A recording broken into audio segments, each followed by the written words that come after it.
and turning it over to their offense. That can be a little bit deflating. You're exactly right. A lost opportunity.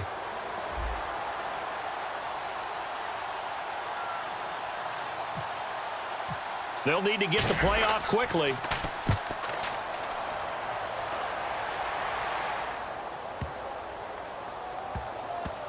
And a nice job here on special teams. This will be down inside the 10 at the 8-yard line.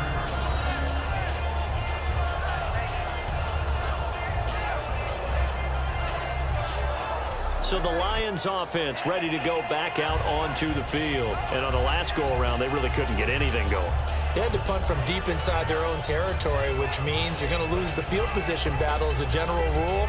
What they're looking for now is a little more consistency, move the ball at least a few times on offense, get a couple of first downs, and hopefully flip the field. Yeah, just something to build off of. That's what they're looking for here. And tough starting field position here. Possible run anticipation here as the D-line sandwiches together. Stafford on first down. Firing quickly here, and that's complete. It's a 9-yard pickup on the play, and that'll make it second and short. And, boy, they had high praise for this rookie receiver when we asked the coaches about him, didn't they? They certainly did, and obviously they liked his measurables. Otherwise, they wouldn't have brought him onto the team. Height, weight, speed, all of that. But how about what they really said? Competitiveness. That's what they really liked about him. The way he goes after the football, competes for it, and decides when it's in the air, it's his and only his. And he's unable to grab it. Thought he might have had position, couldn't hold on, third down. And when all else fails as a defender, when you're not there in the coverage, your best friend is exactly what we saw there. A big play shot taken by the offense. Unfortunately, it ended in a big drop.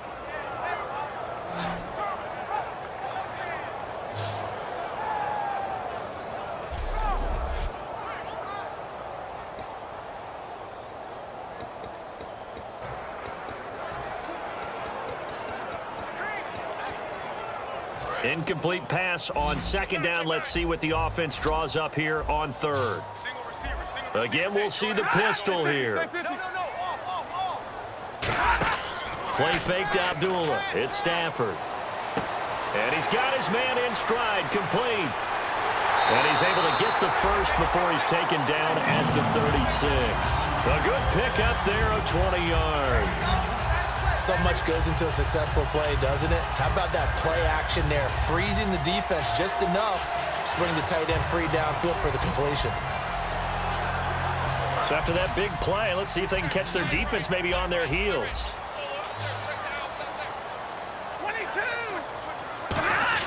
On first down, it's Stafford. Throwing the slant pattern here, complete. And getting this just shy of midfield, they'll spot it at the 49. And now the passing game here in the second quarter starting to heat up a little bit. Don't you feel the rhythm starting to happen, right? You see it. Now the confidence is starting to rise. I think now as a play caller, because that has happened, you lean on it a little bit more. You don't go totally away from running the football, but you do say, guess what? We can throw it. We can throw it well with a whole lot of confidence. It's a 6-yard gain on the ground, and that'll make it second and 4. Good, strong run against the 3-4 set, and that 3-4, you've got to have your guys up front eat up a lot of blocks. The guy playing over the center, the nose, he usually has to take on double teams. But when you're able to successfully move him, you're often able to get some yardage, and that's when linebackers have to clean up and make tackles. See if they stay on the ground for second down. Another pistol look here. So we've got encroachment, and that's a free 5 yards. Too easy for the offense. A bit of impatience by the defense on that one. Encroachment, defense.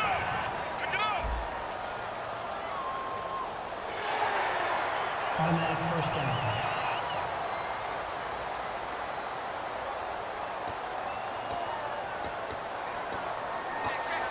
Fresh set of downs here.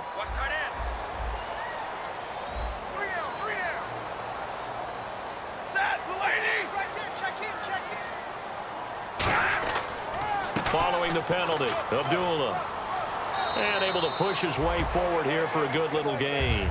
It's a 7-yard carry to set them up with a second and 3. Playing against a 3-4 front is really challenging for offensive linemen because they can do so many different things. But when you're running the football, if you can handle the nose tackle up front, and then maybe a guard can slide up to the second level and block a linebacker, that's when you have success running the football. To throw on second down is Stafford. Ebron caught left side.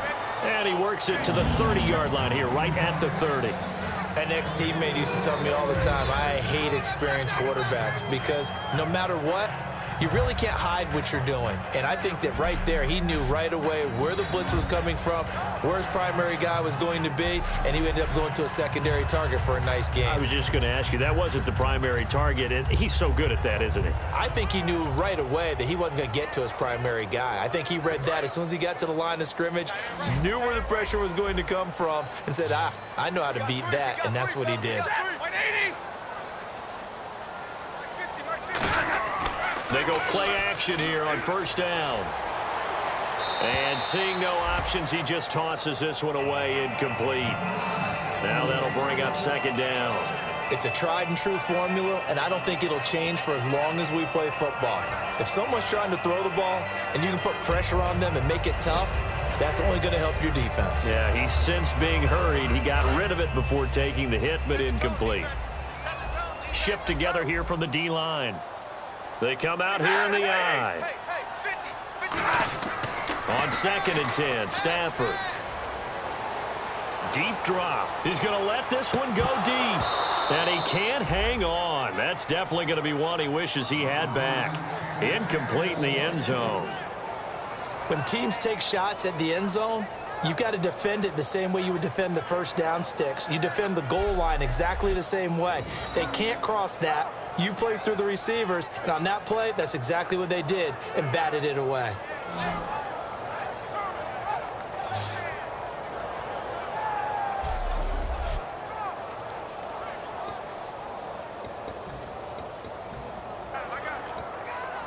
It's been a pretty long drive. This will be play number 9, and they need 10 yards out of it on third.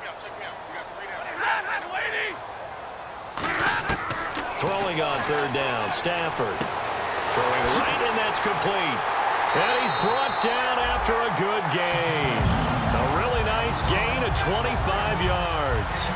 Well, the advantage has certainly shifted to the defense as we began that third down play, and they found a way to foil it and pick up a first down. Third time's a charm, right? 2 incompletions. Had to have it on third, and they got it. Yeah, they stuck with it, weren't daunted at all, and picked it up.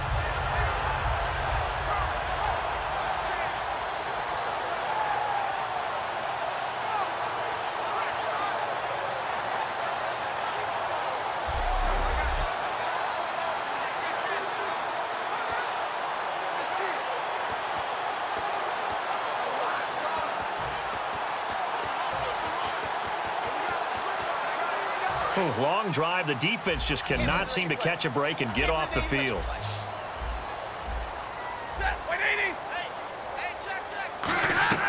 Throwing again at Stafford. Oh, he had 6 points in his hands there. Couldn't hang on.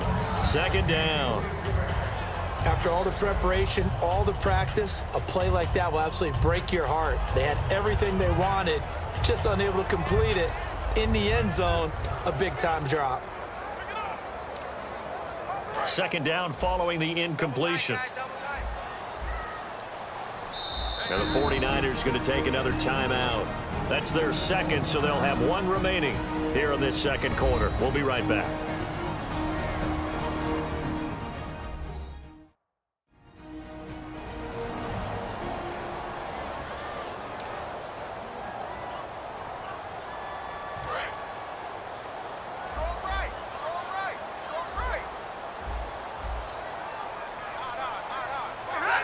So they're on the 5-yard line here, second down and goal. And he'll get blown up behind the line of scrimmage, back at the 6. It's a loss of 2, now third down. DeForest Buckner is a really tall defensive end / defensive tackle. How about that move right there to get upfield and make the play in the offensive backfield? Excellent leverage. You're right. Tall, big, 6'7", nearly 300 pounds. Now Stafford on third and goal. Finding time. Open is Tate. Touchdown, Lions. Golden Tate, his 4th touchdown on the year. And the Lions able to get this back within a touchdown. And he's a little bit on the shorter side as a receiver. Maybe sometimes for the defense, tough to find the little guys, right? Yeah, sometimes they get lost in the traffic, but usually what it means is that rather than just winning with height or even speed, they use their quickness to find a way to get open. Well, tall, short, wide, skinny, whatever, there it results in a touchdown. And he's got it. That cuts the lead. It's now 14-10. Here's Martin now following the score as he'll send this one away. Fielded about a yard deep. And he'll take it back to about the